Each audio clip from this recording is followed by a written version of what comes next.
ফের বৃষ্টিতে বিদ্যুৎস্পৃষ্ট হয়ে মৃত্যু হল এক মহিলার। বৃষ্টিতে রাস্তায় জমা জলে পড়ে থাকা বৈদ্যুতিক তারে তড়িদাহত হয়ে মৃত্যু হল 55 বছর বয়সী অঞ্জনা বিশ্বাস নামের এক মহিলার। বারাসাতের দক্ষিণ নারায়ণ কোকোবাগান এলাকার বাসিন্দা ওই মহিলা শুক্রবার রাত 10টা নাগাদ একটি কোচিং সেন্টার থেকে বাড়ি ফিরছিলেন তিনি। সন্ধ্যে থেকে প্রবল বৃষ্টিতে জলমগ্ন হয়ে যায় গোটা এলাকা।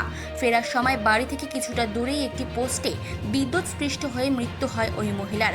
পরে ঘটনাস্থলে পুলিশ পৌঁছে এলাকার বিদ্যুৎ সংযোগ বিচ্ছিন্ন করে মহিলার মৃতদেহ উদ্ধার করে। বৃষ্টি পড়ছে, আসছিলেন আস্তে আস্তেই আর কি হয়তো পোস্টে হাত দিয়েছিল, পোস্টে হাত দিয়ে পোস্টে কারেন্ট হয়েছিল। আচ্ছা, অন্য একজন বাঁচাতে গেছিল, সেও কারেন্ট খেয়েছে। তারপরেই আর কি ভয়টা ছড়িয়েছে।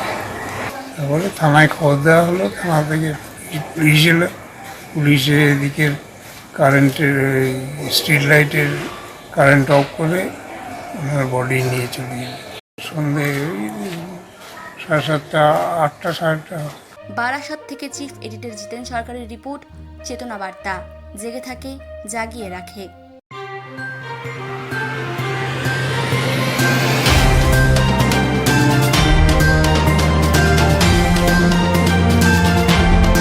চেতনা বার্তা, জেগে থাকে, জাগিয়ে রাখে।